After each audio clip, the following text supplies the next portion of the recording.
ये इसमें स्टूडेंट्स हम कंपैरिजन हमने पढ़ा तो हुआ है E1 E2, लेकिन अब ये कंपैरिजन ज़रा इसका हम देख लेते हैं। Comparison of E1 and E2 mechanism. तो आस्पेक्ट जो है वो और E2 mechanism E1 mechanism. Aspect में ये हमारे पास अल्काइल हलाइड और रेट इक्वेशन है पहला डिफरेंस जो है।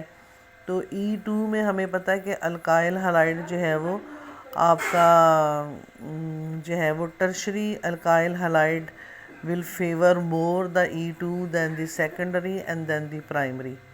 ठीक है। और E1 में भी जो है वो टर्शरी अल्काइल हलाइड जो है वो favour more the E1 and then the secondary alkyl halide और then the primary alkyl halide. और इसका जो E2 में जो रेट ऑफ रिएक्शन होता है that is proportional to the substrate and base, दोनों पे ये डिपेंड करता है। हमने मैकेनिज़म्स पढ़े हुए, हमें पता है कि उसमें जो है वो रेट डिटर्मिनिंग स्टेप में सबस्ट्रेट और बेस दोनों इन्वॉल्व होते हैं। So rate of reaction in E2 जो है वो depend upon the concentration of substrate and base, जबकि E1 में जो है the rate of reaction depend only the concentration of substrate, क्योंकि उसके रेट डिटर्मिनिंग स्टेप में सिर्फ सबस्ट्रेट है, बेस नहीं होता, इसलिए ये सिर्फ सबस्ट्रेट की कंसनट्रेशन पर डिपेंड करता है। नंबर 2 है बेस। तो E2 मैकेनिज़्म जो है is favoured bye strong base जो है, जैसे OH है और अल्कोक्साइड है। तो स्ट्रॉन्ग बेस जो है इससे फेवर होती है E2 रिएक्शन को। और जो E1 है that is favoured by the weak base. ठीक है। और इसमें तो वैसे भी रेट ऑफ रिएक्शन जो है वो बेस पर डिपेंड नहीं करता। So this is favoured by the weak base. Leaving group जो है, तो लिविंग ग्रुप जो है वो बेटर लिविंग ग्रुप जो है वो हमारे पास होना चाहिए, तो रिएक्शन जो है वो फास्टर होगा। और इसी तरह E1, क्योंकि लिविंग ग्रुप ने तो लीव दोनों में ही करना है, तो लिहाजा यहाँ पर भी बेटर लिविंग ग्रुप होना चाहिए, तो वो लीव करेगा। और ये हमने पढ़ा हुआ है कि गुड लिविंग ग्रुप्स जो है वो क्या होते हैं, वो हमने सब डिटेल पढ़ी हुई है, सिर्फ हम यहाँ पे कंपैरिजन कर रहे हैं। ठीक है।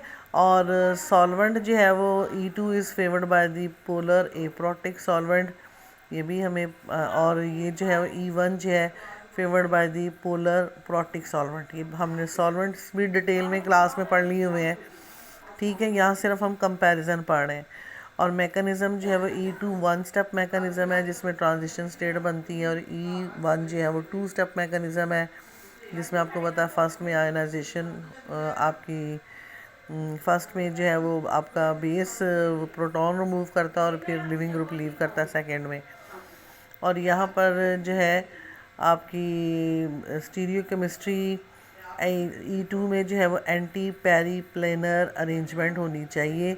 और इसका मतलब है कि X और X जो है वो आपका लिविंग ग्रुप है, और ये आपका प्रोटॉन जो बीटा प्रोटॉन होता है, ये दोनों एंटी पेरी प्लेनर यानी ट्रांस पोजिशन में होने चाहिए। ठीक है।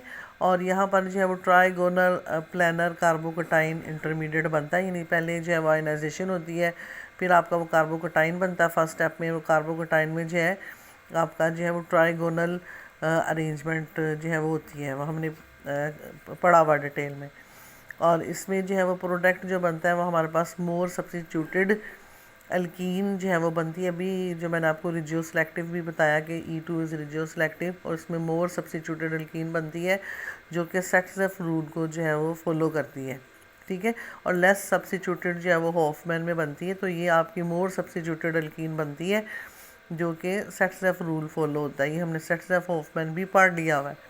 और more substituted alkene favoured by, और इसमें भी E1 में और E2 दोनों में जो है वो मोर सब्स्टिट्यूटेड अल्कीन जो है वो आपकी बनती है दोनों में।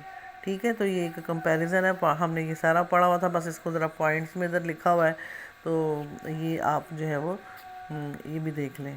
ठीक है। तो अगर आपको कोई और मसला है तो मुझे प्लीज़ बताइए।